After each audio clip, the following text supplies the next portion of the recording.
안녕하십니까. 네. 이 마지막이죠. 오늘 이제 민사특별법을 조금 체크해 드린다 했는데, 민사특별법도 기본이 조문이에요. 조문입니다. 오늘, 기본서를 받으셨을 텐데, 기본서에 보면 얄부리한 거 조문집이라고 있죠. 그거, 네.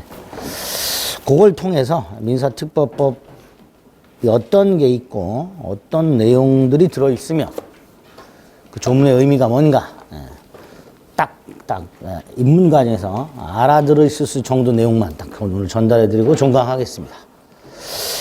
자, 그 조문집이라고 얄부리하게 되어 있는 것이 63페이지입니다. 앞에 거는 이제 민법이고요. 63페이지를 보면 이거 이제 옆에다 늘 끼고서 이렇게 확인하셔야 되는데, 우리 왜 이제 교재를 보다 보면 뭐 가로 열고 제 몇 조 이렇게만 돼 있고 그 조문 내용이 없는 경우가 왕왕 있습니다. 그럴 때 그 제 몇 조 요것만 확인하는 게 아니라 그걸 이 조문집을 통해서 찾아가지고 조문을 반드시 한 번 정도는 그 내용을 확인해 주셔야 됩니다. 민법도 마찬가지고 민사특별법도 마찬가지고 조문 자체를 시험 문제로 출제하는 경우가 굉장히 많습니다. 조문 자체를 암기해야 될 것들은 정확하게 암기 숙지가 되어 있으셔야 됩니다. 자, 63페이지 오면 법 제목이 주택임대차보호법 이렇게 되어 있죠. 그 다음에 이제 상가건물 임대차보호법이 나옵니다. 자, 주택임대차보호법이나 상가건물 임대차보호법은 공통적으로 우리가 지난주에 민법에 임대차라는 걸 봤죠. 임대차가 뭐였어요? 그렇게 하지 말자고. 그렇게 하지 말자고. 촌스럽게 그렇게 하지 말고 고급스럽게. 어느 일방은 물건에 대한 사용 수익을 약속하고 상대방은 차임 지급을 약속해요. 차임 지급을. 이게 임대차 계약이죠. 그렇죠? 물건에 대한 사용 수익을 약속하는 사람이 임대인, 차임 지급을 약속하는 사람이 임차인. 그랬죠? 그게 임대차예요. 근데 여기서 이 객체가 농지를 제외한 부동산, 동산, 이게 객체였어요. 부동산, 동산. 그런데 임대차 계약을 했을 때 이 임차인, 그냥 얼핏 생각해서 남의 물건을 돈 주고 빌렸으니까 경제적으로는 약자로 와야 되겠죠. 그죠? 내 물건을 돈 받고 빌려주는 사람과 나는 물건이 없어서 남의 물건을 돈 주고 빌려 쓰는 사람을 보게 되면 보통 이제 임대인이 더 강자의 위치에 있는 거예요. 그죠? 우리가 흔히 말하는 갑과 을의 관계 이렇게 보통 얘기할 때 임대인이 갑의 관계에 있단 말이죠. 을의 관계에 있는 약자에 있는 이 임차인 을 보호를 좀 해야 될 필요가 있는데 민법상 임대차에는 보호장치가 별로 없어요. 특히 이 임대차 중에서 부동산 임대차 중에서 주거용 건물 중에서 주거용, 이제 주택이라고 줄여서 부릅니다. 또 하나는 영업용 상가 건물. 영업용 상가 건물은 이제 자영업자들이 주로 이제 빌려 쓰게 됐죠. 어쨌든 임대차의 목적 중에서 부동산, 중에서 건물, 임대차 중에서 주거용 건물과 영업용 상가 건물을 임대차하는 사람들, 이 사람들은 일단 내가 남의 물건을 빌려서 살거나 장사를 하니까 첫째, 일정 기간 사용수익을 보장받아야 되겠죠. 일정 기간 사용수익을 보장받아야 돼요. 특히 중간에 이 건물 주인이 바뀐다 하더라도, 즉 얘가 임대인이 물건을 주택이나 상가 건물을 빌려준 다음에 중간에 이걸 팔아버리는 경우가 생길 수 있단 말이죠. 그런데 임차인은 임차권이라는 채권밖에 없으니까 새로운 주인에게 자신의 임차권을 주장할 수가 없겠지. 그러니까 갑과 을 사이의 계약 기간이 정해져 있다 하더라도 그 계약 기간이 만료하기 전에 갑이 그 주택이나 상가 건물을 팔았을 때 얘는 새로운 주인에게 임차권을 주장할 수가 없으니까 기간 보장이 안 된단 말이죠. 그죠? 그래서 민법상 임대차에서는 이렇게 경제적 약자에 해당하는 임차인을 보호하는 장치가 별로 없더란 말이죠. 그러니까 안 되겠다. 따로 특별법을 만들어서 적어도 주거용 건물의 임차인과 상가 건물의 임차인만은 몇 가지 규정을 둬서 보호를 해주자. 그 목적으로 등장한 게 주택임대차보호법, 상가건물임대차보호법입니다. 그러면 이 주택임대차보호법과 상가건물임대차보호법은 어떤 식으로 주택임차인을 보호할 것인가? 그죠? 그게 핵심이 되겠죠. 가장 중요한 게 뭘까요? 새로운 건물주에게 자신의 임차권을 주장할 수 있도록 해줘야 되겠죠. 그죠? 집주인이 바뀌더라도 상가 주인이 바뀌더라도 새로운 주인에게 자신의 임차권을 주장할 수 있도록 해줘야 될 거예요. 그게 뭐예요? 대항력 부여. 물론 민법에도 부동산 임차권이 대항력이 부여될 수 있는 경우가 있어요. 621조 임차권 등기. 그죠? 임차인이 임대인에게 임차권 등기해달라고 청구하여 임대인이 승낙을 해서 임차권을 등기하면 이 건물 등기부에 임차권을 등기하면 대항력이 생겨요. 그런데 집주인이나 상가 건물 주인이 등기를 해주냐 말이죠. 안 해준단 말이죠. 그러니까 민법에 있는 임차권 등기는 별 의미가 없어진단 말이에요. 그러니까 결국 그런 임차권 등기를 하지 않아도 대항력을 쉽게 갖출 수 있도록 임대인의 동의나 승낙이 없이도 대항력을 갖출 수 있도록 이런 방법을 마련해 줘야 됩니다. 이게 첫 번째죠. 두 번째가 존속기간을 보장해 줘야 돼요. 적어도 몇 년 이상 존속기간을 보장해 주고 기간이 끝났을 때 쉽게 뭐 할 수 있도록 재계약할 수 있도록 해줘야 될 거예요. 그죠? 존속기간 및 갱신. 민법상 임대차는 존속기간 보장이 안 돼 있죠. 그죠? 그리고 민법상 임대차에서 갱신은 주거용 건물이나 상가 건물의 경우에는 약정갱신, 그 다음에 법정갱신, 뭐 갱신의 간접적 강제 이런 게 있긴 있지만 마지막에 있는 갱신의 간접적 강제는 토지임대차에만 인정된단 말이죠. 그럼 결국 민법상으로는 이 두 가지는 갱신하는 방법이 약정갱신, 법정갱신밖에 없단 말이죠. 그 외에 추가적으로 조금 더 쉽게 갱신할 수 있는 방법이 없을까? 뭐 이런 것들을 생각을 하게 됩니다. 그래서 주택임대차보호법이나 상가건물임대차보호법에는 약정갱신, 법정갱신 외에 임차인의 갱신 요구권이라고 해서 약간 반강제적인 갱신이 가능하도록 하는 규정도 두고 있게 됩니다. 어쨌든 이렇게 존속기한 및 갱신에 대한 보호장치가 있고요. 세 번째가 보증금이죠. 민법상 임대차에서는 임차인이 보증금을 회수할 수 있는 장치가 없어요. 아예 없어요. 그러니까 보증금에 관한 규정 자체가 없어요. 민법상 임대차에는. 민법상 임대차에는 임차인이 임대인에게 차임을 지급하는 것만 목적으로 두고 있지 보증금에 관한 규정은 전무하니까 특히 이 목적물이 경매가 될 때 혹시라도 경매될 수 있죠.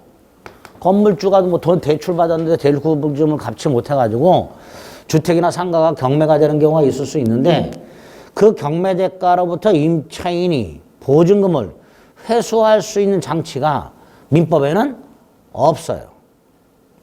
그러다 보니까 내가 남의 집에 살고 있거나 장사를 하다가 그 주택이나 상가가 경매가 됐을 때 그 주인한테 줬던 보증금을 안전하게 회수할 수 있는 장치도 없습니다. 민법에는. 그러다 보니까 이거 보통 목돈이잖아요. 그죠? 이거를 어떻게 안전하게 회수할 수 있을까? 이 세 가지 정도가 핵심적인 보호장치가 되는 거예요. 그 외에 이제 부차적으로 임차인을 보호하는 장치가 더 있긴 있는데 가장 핵심적인 장치가 세 가지란 말이에요. 그러니까 세 가지가 어떻게 규정을 두고 어떤 식으로 보호를 하고 있는가? 그게 주임법, 상위법의 포인트가 됩니다. 두 번째, 주임법하고 상위법은 내용이 대동소이합니다. 그렇죠. 객체만 다를 뿐 경제적 약자를 보호하기 위해서 만들어진 거니까 그 내용 자체가 굉장히 비슷합니다. 똑같은 것도 있고요. 그러다 보니까 중복되는 것들은 굳이 신경 안 써도 되고요.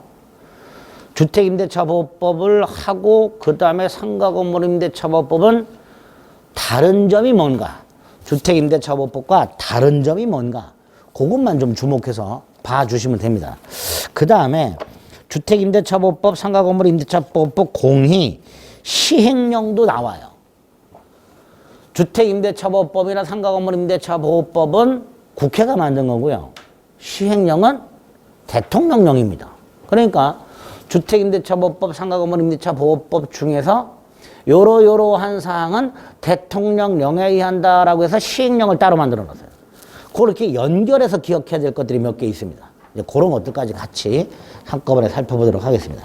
자, 먼저 63페이지 주임법 제1조 목적이 있습니다. 이 법은 객체가 주거용 건물이죠. 주거용 건물 임대차에 관해서 민법에 대한 특례를 정함으로써 국민의 주거 생활의 안정의 보장을 목적으로 한다. 자, 그래서 주거용 건물을 주택이라고 부르겠죠. 이때 주거용이라는 말은 사람의 의식주 활동이 이루어지는 공간, 이게 주거용입니다. 사람의 의식주 활동이 이루어지는 공간. 여기서 주거용이냐 아니냐는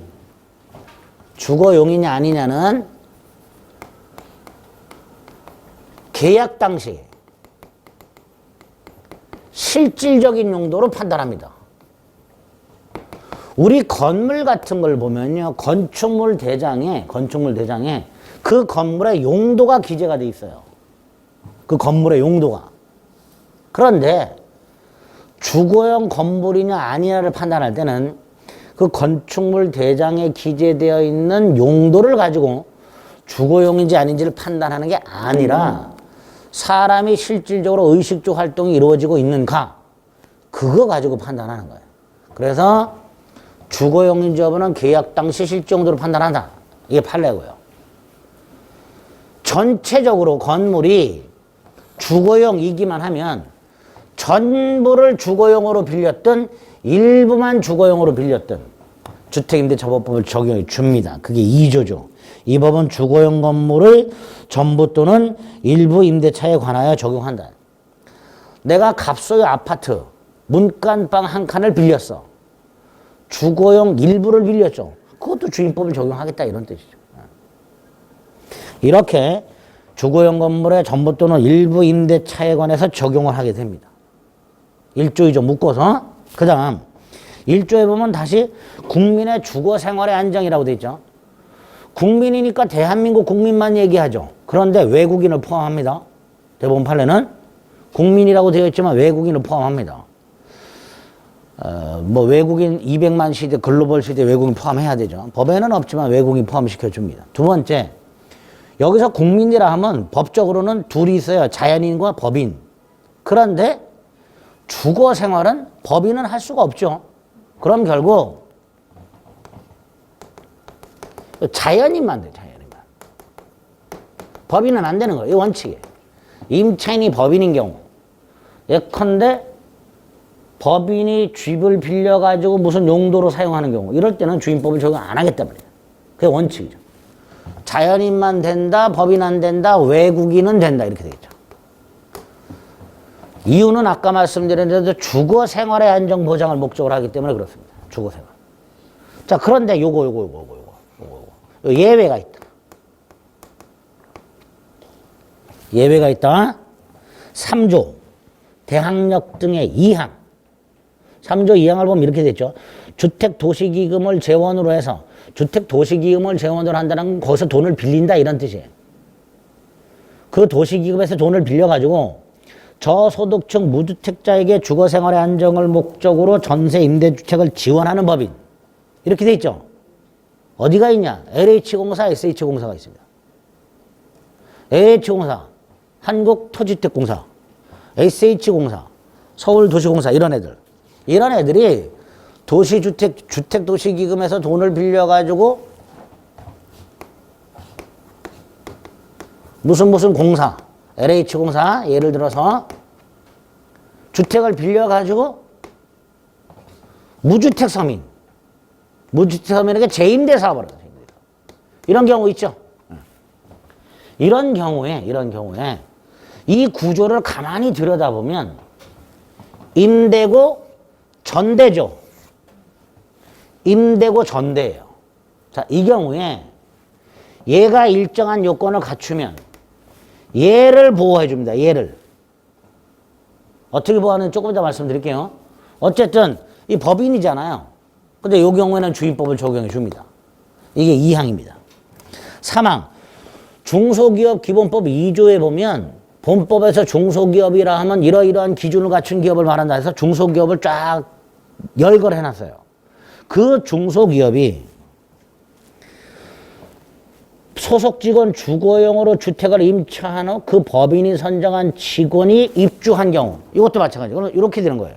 중소기업이 직원 기숙사 용도로 사용하려고 주택을 산 게 아니라 빌려서 직원으로 하여금 거주하게 하죠.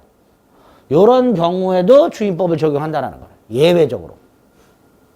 그래서 원칙적으로 임차인이 법인인 경우에는 주택임대차보호법을 적용하지 않지만 3조 2항 3항처럼 이렇게 극히 예외적인 경우엔 법인이 임차인인 경우도 주임법을 적용한단 말이죠. 자, 여기서 주임법을 적용한다는 게 어떤 의미인가? 1항을 봅니다. 3조. 대항력이라고 되어 있는데 주택임대차는 그 등기가 없는 경우죠. 그 등기란 임차권 등기를 말합니다. 우리 민법 621조에서 말하는 임차권 등기를 말하는 거예요. 그 임차권 등기가 없는 경우에도 임차인이 주택을 인도받고, 주택을 인도받는다는 건 열세를 받았다 이런 뜻입니다.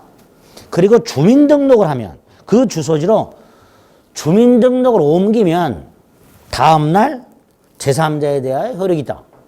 다음날 대항력이 생기도록 하고 있습니다. 이때 다음날은 다음날 0시를 말합니다. 다음날 0시를 말합니다.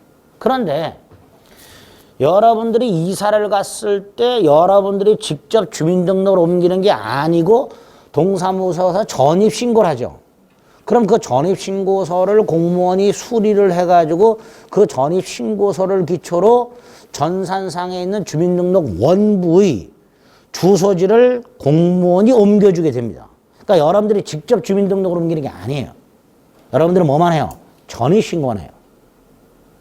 그런데 주민등록을 해야 대항력이 있다 그랬죠. 나는 전입신고만 했는데 괴리가 있단 말이죠. 그래서 뭐라고 해놨어요? 전입신고 한때 주민등록 된 것으로 본다. 그래서 내가 동사무소 가서 전입신고서를 작성 제출하고 공무원이 그걸 수리를 딱 했어. 그럼 주민등록 된 걸로 보는 거예요. 그때. 그리고 다음날 0시에 대항력이 생기는 겁니다. 다음날 0시. 그 대항력을, 자, 2항 3항으로 하면 요 경우 다시. LH공사 등이 또는 중소기업이 주택을 빌려가지고 무주택 서민이나 직원으로 하여금 거주하게 한 경우 얘가 인도받고 주민등록을 할 거예요. 그죠? 이때 얘가 아니고 법인이 대항력이 생긴단 말이에요. 누가 대항력이 생긴다고요? 법인이 대항력이 생겨요. 그게 2항 3항의 취지입니다. 얘는 왜 대항력이 없을까요? 전차인에 불과하단 말이죠. 그죠? 다시 한번 구조를 보세요. 임대, 전대. 그럼 얘는 전차인. 그러니까 전차인이 인도 및 주민등록을 했다 하더라도 전차인이 대항력이 있는 게 아니에요. 전차인이. 요 임차인인 법인이 대항력을 갖게 됩니다. 법인이. 그래서 법인이 임차인인 경우에 예외적으로 대항력을 인정해주는 2항, 3항이 있다. 그 2항에 보면 마지막 줄에 대항력이 인정되는 법인은 대통령령으로 정한다라고 돼 있죠. 그럼 대통령령을 봐야지. 우리 대통령령 71페이지. 2조 대항력이 인정되는 법인 1호 한국토지공사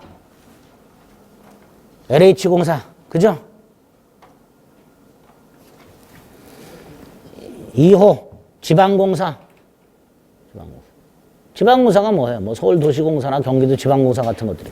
71페이지 2조.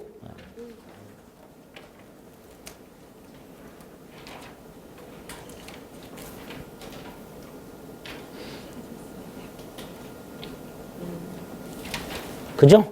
그 두 가지 법인이 있단 말이죠. 이런 식으로 법조문에 대통령령에 의한다라고 돼 있으면 그 대통령령을 좀 찾아보자 말이죠. 좀 귀찮긴 하지만 그러다 보면 나중에 금방 찾게 됩니다. 물론 기본서에는 연결이 되어 있긴 해요. 그런데 조문집도 이렇게 보는 훈련이 좀 필요하단 말이죠. 됐죠? 자, 다시 63페이지로 돌아옵니다. 자, 3조 대항력을 다시 한번 보면 주택 임차인이 대항력을 가지려면 주택을 인도받고 주민등록을 해야 된다 그랬죠. 그럼 다음날 0시에 대항력이 생기죠. 물론 이제 임차인은 전입신고를 한단 말이죠. 그러니까 전입신고한 때 주민등록한 걸로 본다. 결국 전입신고한 다음날 0시에 대항력이 생기게 됩니다. 이때 대항력이란 거기 3조에 있는 대로 제3자에 대하여 효력이 생긴다 이렇게 돼 있죠. 다시 말해서 새로운 집주인에게, 새로운 상가 건물 주인에게 임차권을 주장할 수 있다 이런 뜻이에요. 그게 대항력의 원래 의미예요. 그런데 사항에 보면 아예 쐐기를 박아놨어요. 뭐라고? 주택 양수인은 임대인 지위를 승계한 걸로 본다. 그죠? 그러니까 주택임대차보법이나 상가건물임대차법에서 말하는 대항력은 조금 더 강력한 거예요. 여기를 다시 한번 보세요. 임차인이 새로운 주인에게 임차권을 주장할 수 있다. 임차권을 주장할 수 있다는 건 존속기간 동안 사용을 하게 해달라고 청구할 수 있는 거잖아요. 그죠? 문제가 하나 남아요. 나중에 다 쓰고 나서 보증금을 누구한테 돌려받냐 말이죠. 그죠? 이걸 누구한테 돌려받느냐의 문제는 따로 남는 거예요. 지금 얘한테 주장할 수 있다는 건 임차권을 주장할 수 있다는 거지 얘한테 보증금까지 돌려달라고 할 수 있는 건 아니란 말이죠. 원래 대항력이라는 임차권을 병에게 주장하는 힘, 임차권. 임차권이 뭐예요? 물건을 사용하게 해달라. 그걸 주장할 수 있는 힘을 말하는 거예요. 그래서 을이 새 주인 병한테 자신의 임차권을 주장해서 계약기간 동안 잘 살았어. 그 다음에 나가려고 그래. 보증금 돌려받아야 되죠. 누구한테 돌려받냐 말이죠. 얘한테 받아야 돼요, 원래는. 얘한테 보증금을 줬잖아. 그죠? 근데 얘는 이미 집 팔고 어디든지. 그럼 얘는 보증금을 회수할 길이 없잖아. 그러니까 얘한테 달라고 해야지. 그래서 사항을 만들어 놓은 거예요. 따로. 주택 양수인은 뭐를 승계한 걸로 본다? 임대인지로 승계한 걸로 본다.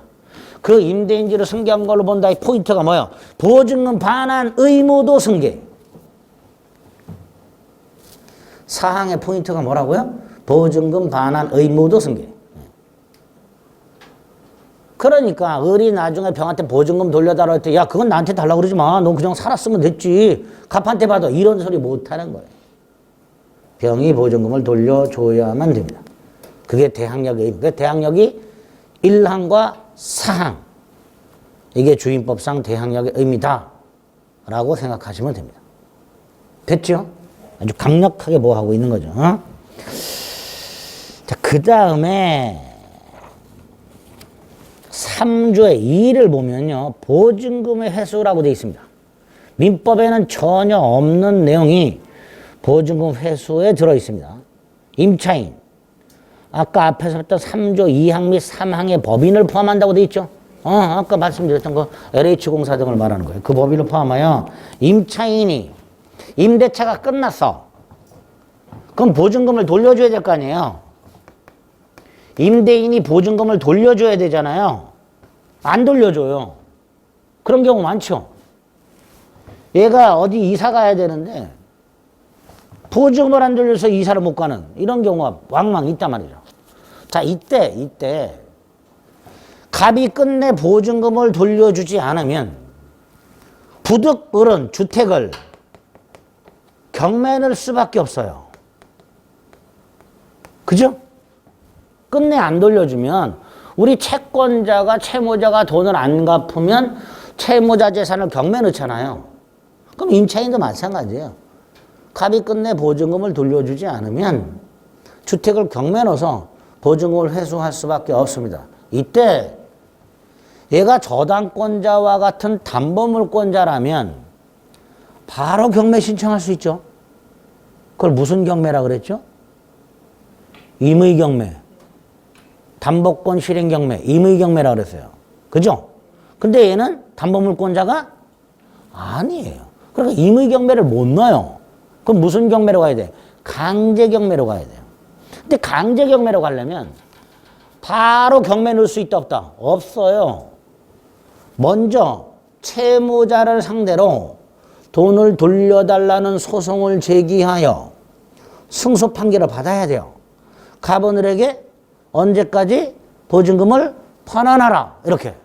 그 법원의 판결문을 가지고 법원으로 가는 겁니다. 경매법원으로. 일반 민사법원에서 확정 판결문을 받아가지고 그 확정 판결문을 들고 경매법원 가서 경매를 신청합니다. 이게 강제경매예요. 이때 그 확정 판결문을 집행권원이라고 불러요. 집행권원이 뭐냐? 쉽게 생각하세요. 경매를 정당하게 만드는 서류. 경매를 정당화시키는 서류라고 생각하시면 돼요. 그러니까 결론. 갑이 돈을 보증금을 안 돌려주면 을은 갑을 상대로 보증금 반환 소송을 제기해서 승소 확정 판결을 받아가지고 이 판결문을 집행권원으로 하여 강제경매를 신청하게 됩니다. 이렇게 할 수밖에 없어요. 자, 여기서 이 강제경매 신청을 집행, 개시 이렇게 불러요. 근데 여기서 어떤 문제가 생기냐면 우리 민사집행법 41조가 걸려요.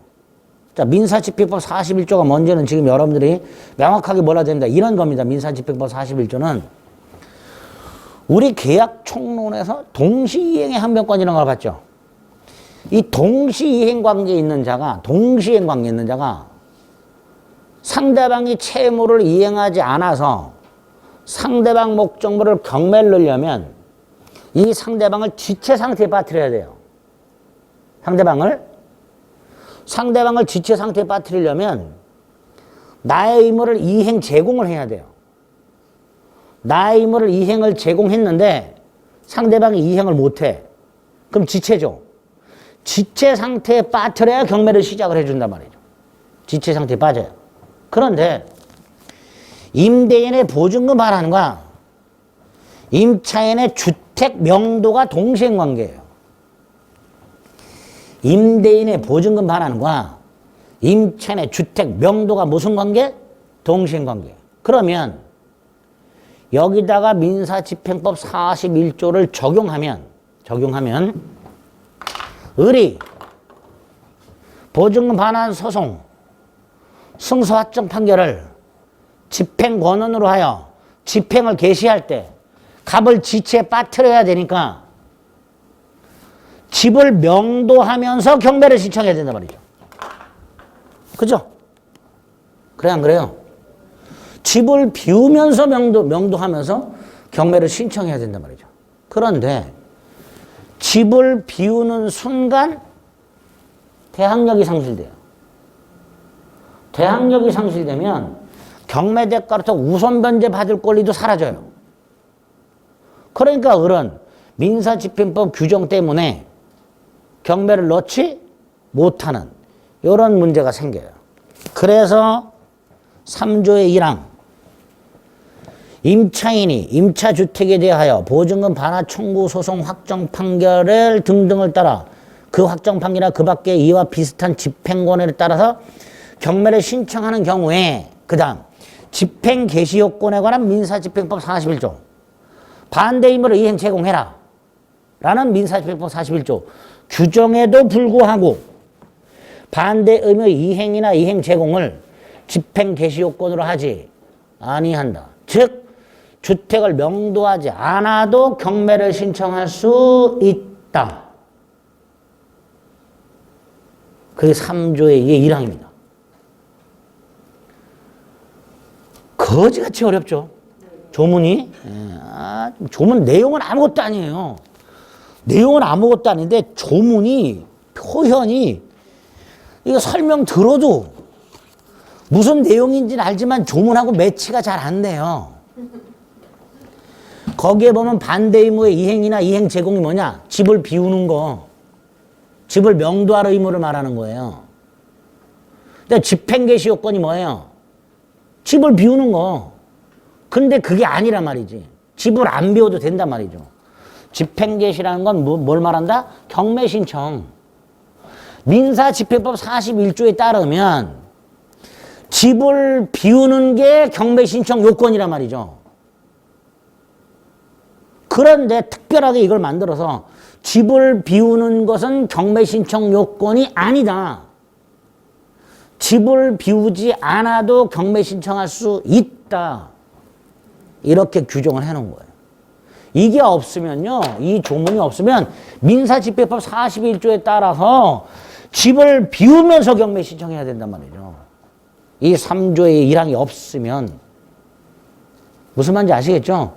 그래서 집행개시 요건에 관한 민사집행법 41조 규정이 있지만 그 규정에도 불구하고 집을 비우지 않아도 경매를 신청할 수 있다. 집을 비우는 것은 경매 신청 요건이 아니다. 이렇게 하는 거야. 그런데 요거는 조문 그대로 출제합니다. 조문 그대로. 그러니까 어떤 의미인지가 명확하게 매칭이 되어 있어야 문제를 풀 수가 있게 됩니다. 어쨌든 이게 첫 번째고 보증금 회수와 관련해서 임차인이 보증금을 돌려받지 못하면 소송을 제기해서 판결을 받아갖고 강제경매를 넣어야 돼. 넣을 수 있어. 그런데 그러다 보니까 민사집행법 41조가 걸려. 그러니까 41조 개무시해라. 집을 비우지 않고도 경매 신청할 수 있다. 두 번째, 경매가 되면 경매 대가에서 변제를 받아야 되죠. 후수인보다 먼저 받아야 될 거 아니에요. 그죠? 자신이 임대차 한 이후에, 얘가 임대차 한 이후에 갑이 담보대출 받았고 저당권자가 있어. 저당권자는 물권자예요. 물권과 채권이 충돌하면 물권이 우선하는 게 원칙이라고 그랬어요. 그죠? 그러니까 일끝 경매해놨더니 자기보다 후순인 저당권자가 먼저 받아가는 문제가 생긴단 말이죠. 그럼 안 되겠다. 적어도 너는 후순위 권리자보다는 먼저 받을 수 있도록 해줘야 되겠다. 그런데 후순위 권리자보다 먼저 받을 수 있으려면 권리의 선후를 판단할 수 있어야 되겠죠. 그죠? 근데 얘는 등기가 돼 있으니까 저당권이 성립한 날짜가 딱 있어요. 근데 얘는 없단 말이죠. 그래서 안 되겠다. 너는 일단 대항력이 있는 상태에서 계약서에 뭘 받아라? 확정일자. 요게 권리 선호를 판단하는 기준이 되는 거예요. 요게. 그 확정일자는 우선 변제 요건이 되는 거예요. 우선 변제. 권리 선호를 판단하게. 그게 2항이죠. 3조 1항. 아까 대항력. 그 대항력에 기초한 대항요건. 대항요건이라고 하죠. 대항력이나 대항요건 똑같아요. 대항요건을 갖추고, 즉 인도와 주민 등록을 하고, 자 여기서 조심하시고, 요거는 대항요건일 뿐이에요. 요것만 갖추면 대항력이 생겨요. 그런데 경매대가로부터 우선 변제까지 받으려면 대항요건에다가 플러스 뭐도 필요하다? 확정일자까지 받아라. 그래서 계약증서상에 법인이 임대인 경우에는 마찬가지 그 임대차 계약증서죠.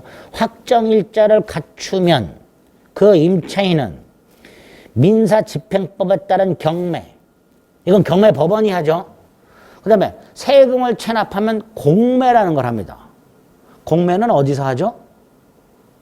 한국자산관리공사. 우리가 흔히 얘기하는 캠코어라는 데 아세요? 네, 거기서 합니다. 그게 공매예요. 경매법원이 하는 게 경매고요. 캠코라고 한국자산관리공사에서 하는 게 공매입니다. 세금 안 내면요, 국세청은요, 다이렉트로 자산관리공사에다 공매를 시켜버려요. 그래서 세금 체납한 사람 중에 자동차 같은 거 공매로 나오는 거 되게 많은데 싸요. 우리나라에서 자동차 싸게 사는 방법이 두 가지야. 하나가 강원랜드, 또 하나가 공매. 네, 공매. 공매물권이 훨씬 깔끔합니다. 나오면은 팔려요. 뭐 어쨌든 그 경매 또는 공매할 때 주택의 환가대금이라고 돼 있죠. 이 환가대금은 뭐예요? 경공매대금에서 후순위 권리자보다 우선해서 보증금을 변제받을 권리가 있다. 우선 변제권을 인정해주고 있습니다. 담보물권이 아님에도 불구하고 단순한 채권임에도 불구하고 마치 담보물권처럼 우선 변제권을 인정해주고 있어요. 물론 임의경매권까지 인정해주진 않아요. 임의경매권은 담보물권의 고유한 특징이란 말이죠. 그러니까 임의경매권까지는 인정해줄 수 없지만 적어도 후순위 권리자보다 우선 변제권까지는 인정해준단 말이죠. 근데 그 가운데 보면 대지를 포함한다라고 돼 있죠. 주택뿐만 아니라 땅도 경매되는 경우가 있죠. 그럼 그 땅 경매 대가에서도 우선 변제 받는다 이런 뜻이에요. 그래서 주택임대차보호법은 주거용 건물뿐만 아니라 그 주거용 건물의 대지에도 적용된다라고 말을 해요. 주택임대차보호법은 주거용 건물뿐만 아니라 그 주거용 건물의 대지에 대해서도 이 법이 적용된다라고 말을 합니다. 요것 때문에 대지 경매 대가로부터도 보증금을 우선 변제 받을 수 있도록 하고 있단 말이죠. 그렇죠? 아주 중요한 내용들이죠. 그다음에 3항을 보면요. 임차인은 임차주택을 양수인에게 인도하지 않으면 보증금을 받을 수 없다라고 되는데 거기서 양수인은 경락인을 말합니다. 받을 수 없다. 어디서? 법원에서. 지금 주택이 경매가 됐어요. 나는 대항 여건과 확정일자를 갖추고 있어. 법원에다 배당을 요구할 거 아닙니까? 나 보증금 배당해 주세요. 그죠? 그럼 배당을 받겠지? 배당을 받으려면 경락인에게 주택을 인도하라 말이죠. 경락인에게 주택을 인도하지 않으면 법원으로부터 배당을 받을 수가 없다. 이렇게 되어 있습니다. 없다. 그런데 이 사망을 가만히 들여다보면 여기 보세요. 경락인에게 인도를 안 하면 받을 수 없다 이렇게 놨죠. 그러니까 사망을 얼핏 보면 인도하고 받아라 이렇게 해석이 되죠. 그죠? 주택을 경락받은 사람은 경락대금을 법원에 납부합니다. 그럼 납부하는 순간 그 주택의 소유권을 취득해요. 그 다음에 법원은 그걸 납부한 경락대금을 가지고 배당표를 작성해서 배당을 해요. 그러니까 경락인이 경락대금을 납부하여 소유권을 취득한 시기와 임차인이 배당을 받는 날짜가 달라요. 다를 수밖에 없죠. 여기서 임차인 너 배당을 받으려면 경락받은 사람에게 주택을 인도해라. 인도하지 않으면 너 배당 안 해줘. 이런 뜻이에요. 그래서 사망을 그대로 해석을 하게 되면 이 경락인에게 먼저 인도하고 배당받아라 이렇게 해석이 돼요. 그죠? 그런데 아까 뭐라 그랬죠? 주택을 명도하는 것과 보증금을 돌려주는 건 무슨 관계라 했어요? 동시행관계. 그죠? 그러니까 우리 대법원은 이거 먼저 인도하라는 의미로 해석해서는 안 된다 이렇게 돼요. 먼저 인도하라 그러면 큰일 나요. 이거는. 그런데 조문의 구조를 가만히 들어보면 인도하지 않으면 받지 못한다고 돼 있으니까 조문 내용 그대로만 보면 먼저 인도하고 받아라 이렇게 해석이 된단 말이죠. 그런데 다시 한번 명도와 보증금 반환은 동시행관계니까 이걸 먼저 인도하라고 해석해서는 절대로 안 된단 말이죠. 그럼 어떻게 되나? 열쇠를 가지고 있고 경락인을 법원으로 불러서 배당 받는 날 배당을 받음과 동시에 열쇠를 이렇게 줘야 되냐 말이지. 이상하잖아요. 그래서 조문이 그지같이 돼서 실무적으로는 보증금을 배당받으면 경락인에게 주택을 인도하겠다는 공증서류를 제출해요. 그걸 제출해서 배당을 받습니다. 어쨌든 조문이 이렇게 돼 있어요. 사망을 조심해서 봐셔야 돼. 임차인은 임차주택을 경락인에게 인도하지 않으면 법원으로부터 보증금을 받을 수 없다라고 되어 있는데 조심. 먼저 인도하지 않으면 그럼 큰일 난다. 먼저라는 말이 들어가면 큰일 난다. 아시겠죠? 그래서 요 사망도 그대로 출제가 돼요. 거기서 옳은 지문으로 그대로 출제하거나 틀린 지문으로 인도 앞에 먼저 자를 슬쩍 집어넣거나.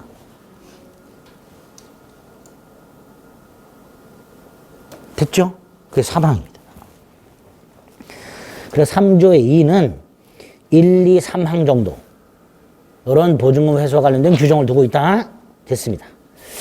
그 다음에 4항은 건너뛰고 5항도 건너뛰고 6항도 건너뛰고 7항을 봅니다. 7항을 보면 다음 각호의 금융기관이라고 되어 있고요. 세 번째 줄 임차인의 보증금 반환 채권을 계약으로 양수했다라고 되어 있죠. 자, 임차인이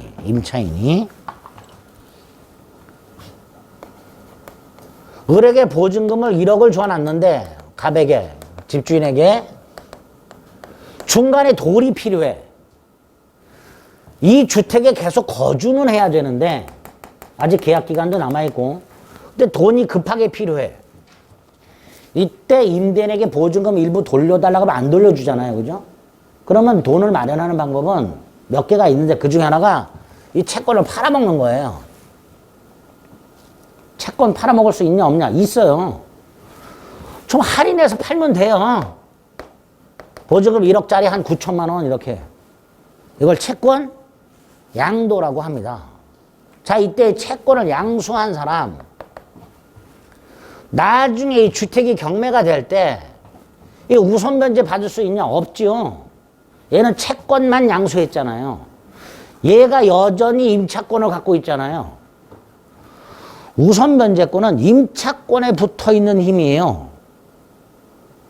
임차권이 대항 요건과 확정 일자를 갖췄을 때 우선 변제권이 인정된단 말이죠. 그러니까 채권에는 우선 변제권이 붙어 있는 게 아니고요. 요 임차권에 우선 변제권이 붙어 있어요.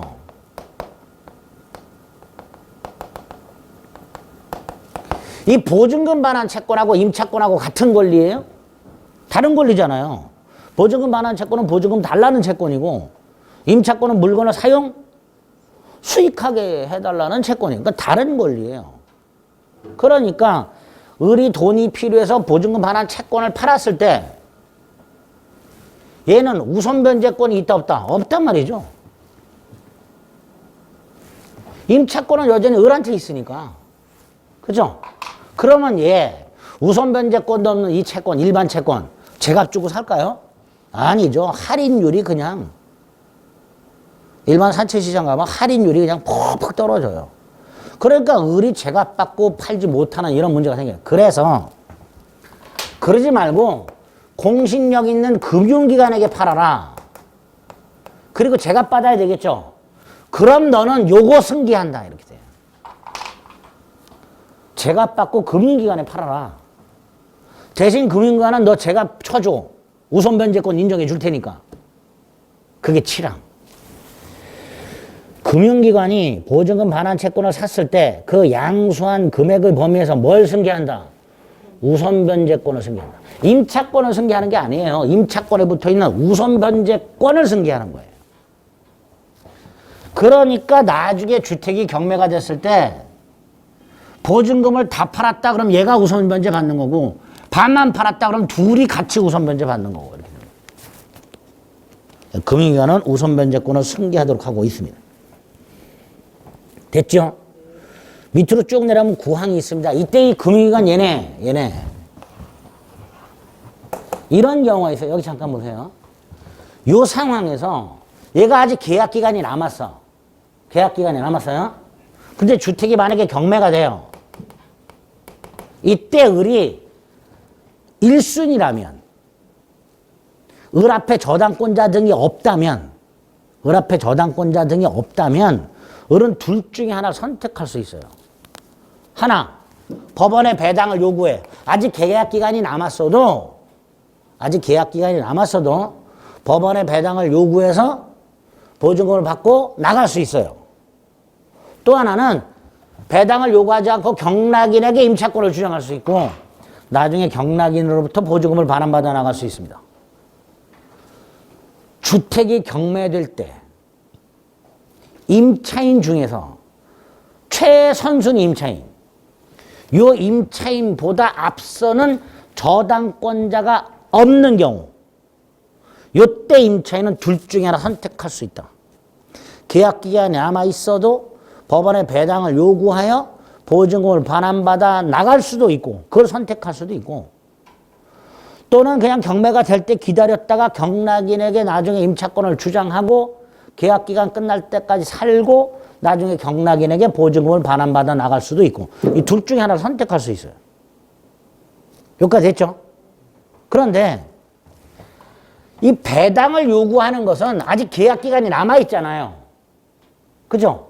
계약기간이 남아있지만 배당을 요구해서 반환받아 나가는 거죠. 이 배당을 요구하는 걸 계약 해지로 봐요, 우리 대법원이. 법원에 배당을 요구하는 것을 기존 각과 임대차 계약을 해지하는 걸로 봐요. 세 번째, 이 상황에서 경매가 되는데 얘는 계속 살고 싶어. 계약 기간 동안. 그럼 배당을 요구할까요, 안 할까요? 안 하겠죠. 그런데 얘가 해버려. 우선 면제 받는다고. 그럼 해지가 되죠. 그러면 나가야 되지. 이런 문제가 생겨요. 그래서 구항. 금융기관은 임차인을 대신해서 해지하지 못한다. 라는 조문이 나오게 됩니다. 조문 자체가 전후 맥락을 알지 못하면 무슨 말인지 구항 같은 건 쉽죠. 조문 자체가. 금융기관은 임차인을 대신해서 계약을 해지하지 못한다. 그런데 이게 왜 나왔을까? 지금 이런 경우 상황. 주택이 경매될 때 최선순위 임차인은 계속 이 주택에 살고 있다가 나중에 경락인에게 배당을 받아 나가 보증금을 반환받아 나가고 싶은데 느닷없이 금융기관이 우선 변제권 행사해서 배당을 요구해버려요. 그럼 계약이 해지가 된단 말이죠. 그럼 임차인은 나가야 되니까. 그런 거 하지 말아라 해서 구항. 우선 변제권, 보증금 반환 채권을 양수함으로써 우선 변제권까지 승계한 금융기관은 임차인을 대신해서 계약을 해지하지는 못한다. 이런 조문을 두게 됩니다. 그 정도. 그 다음에 오른쪽 3조의 3은요. 자, 다시. 임대차가 끝났어요. 근데 얘가 보증금을 안 돌려줘요. 그럼 돌려줄 때까지 버티면 되죠. 그러다가 아까 경매 놓으면 된다 그랬죠. 문제가 하나 생겼어요. 다른 데 이미 집을 구해놨어. 이사를 가야 돼. 그죠? 다른 데 이미 임대차 한 곳에 이사를 가야 거기 대항력이 생길 거 아니에요, 따로. 그런데 이사를 가는 순간 대항력이 상실돼요. 대항력이 상실되면 우선 변제권도 상실이 돼. 그러니까 얘는 임대차가 끝났는데도 보증금을 반환받지 못하고 있는 을 다른 곳으로 이사를 가야 되는데 이사를 못 가는 이런 문제가 생길 수 있습니다. 그래서 기존 주소지에 대항력과 우선 변제권을 그대로 유지한 채 전출을 하더라도 전출한다는 게 뭐예요? 대항력권을 상실하더라도 기존 대항력과 우선 변제권을 상실하지 않도록 하기 위해서 임차권 등기명령 제도를 두고 있습니다. 1항에 보면 이렇게 돼 있죠. 임대차가 끝난 후 보증금이 반환되지 아니한 경우 딱 요 경우 임차인은 주택소재지 관할 지방법원에 임차권 등기명령을 신청할 수 있다. 그죠? 임차인이 보증금이 끝났는데 임대차가 끝났는데도 보증금을 못 돌려받고 있으면 지방법원으로 달려가서 판사님 저 이사 가야 되는데요. 저 자식이 보증을 안 줘서 못 가고 있습니다. 일단 임차권 등기 명령이라도 해주세요. 다른 곳으로 이사라도 가게 일단. 그 1항의 취지예요. 자, 4항. 법원이 만약에 기각을 하면 2심 법원에 항고할 수 있습니다. 4항. 쭉 내려 4항. 5항. 만약에 법원이 이 신청을 받아줘요. 그러면 법원은 등기소의 임차권 등기를 촉탁합니다. 그게 임차권 등기 명령의 집행 임차권 등기명령의 집행이라고 돼 있죠. 법원이 등기소에 촉탁한다 이런 뜻이에요. 그래서 임차권 등기가 되면 그 주택등기부에 주택임차인의 임차권이 등기가 되면 기존의 대항력과 우선변제권이 있던 사람은 그걸 그대로 유지한 채, 없던 사람은 그걸 취득한 채 전출하더라도, 즉 대항요건을 상실하더라도 대항력과 우선변제권을 상실하지 아니한다. 이게 임차권 등기명령제도의 취지입니다. 그게 5항에 있죠. 임차인이 임차권 등기명령 집행에 따른 임차권 등기를 마치면 대항력과 우선변제권을 취득한다. 다만 임차인이 임차권 등기 전에 대항력과 우선변제권을 취득한 경우에는 그게 그대로 유지된다. 그 다음 그 상태에서 임차권 등기 이후에 마지막 밑에서 두 번째 쪽 대항력권을 상실하더라도, 즉 전출하더라도 대항력과 우선변제권을 상실하지 않는다. 그게 5항의 취지가 됩니다. 됐죠? 그냥 오른쪽에 6항에 보면 임차권 등기명령 집행에 따라 임차권 등기가 끝난 주택이라고 돼 있죠. 자, 임차권 등기가 딱 되면 임차인은 이사를 나가겠지. 그죠? 그럼 주택이 비어있다가 새로 임차인이 들어오겠지. 근데 그 새로 들어온 임차인이 소액임차인이라고. 소액임차인은 나중에 8조에서 볼 겁니다. 이 소액임차인은 우선변제권 외에 최우선변제권이라는 게 있어요. 이 우선변제권은 후순위 권리자보다 먼저 받는 거예요. 근데 이거는 누구보다도 먼저 받는 거야. 이걸 소액임차인의 최우선변제권이라고 해요.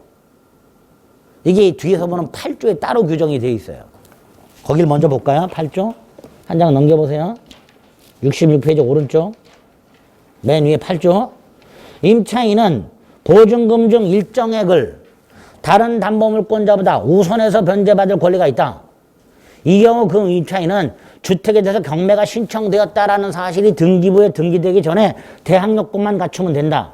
근데 어떤 임차인이냐? 사망. 1항에 따라 우선변제를 받을 임차인 및 보증금 중 일정의 범위와 기준은 주택임대차위원회의 심의를 거쳐서 대통령령으로 정한다. 그럼 대통령령을 봐야지요. 72페이지.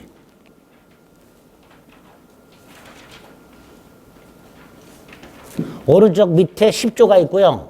73페이지 왼쪽에 11조가 있어요. 자, 11조가 우선입니다. 11조가 경매대가로부터 최우선 변제 받는 임차인의 기준이야. 거기 서울은 얼마라고 돼 있어요? 1억 5천만 원이야. 보증금이 1억 5천만 원 이하 임차인이어야 돼. 얼마까지? 왼쪽 5천만 원까지. 보증금이 1억 5천만 원 이하 임차인은 5천만 원까지.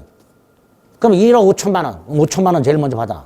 1억 5천만 원까지 제일 먼저 받아. 7천, 5천만 원까지 제일 먼저 받아. 5천 다 받아, 제일 먼저.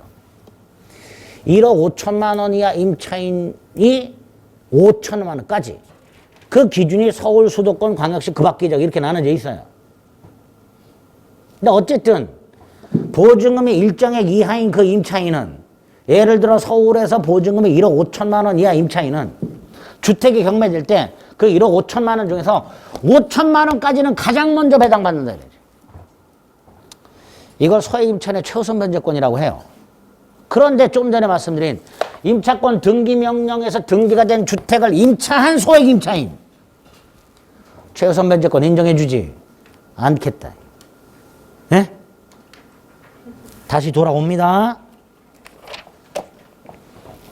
65페이지 왼쪽 맨 위에 6항. 임차권 등기명령 집행에 따른 임차권 등기가 끝난 주택을 그 이후에 임차한 임차인은 제8조에 따라 우선 변제를 받을 권리가 없다. 최우선 변제권 인정 안 해주겠다.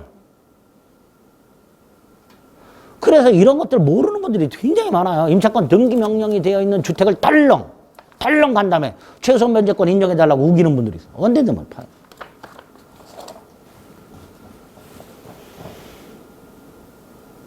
(6항에서) 어쨌든 임차권 등기명령 집행에 따라서 임차권 등기가 된 주택, 법원의 임차권 등기명령 집행에 의해서 임차권 등기가 된 주택을 그 이후에 임차한 임차인이 아무리 소액 임차인이라 하더라도 최우선 변제권을 인정해 줄 수 없다.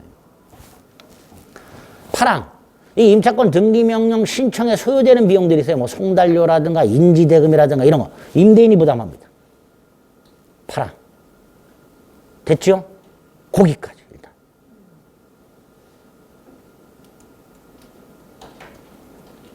아주 중요한 점들 지금 체크했습니다. 조금 쉬었다 보겠습니다. 오늘 너무 자세히 하는 것 같은데 이거? 일문 과정인데.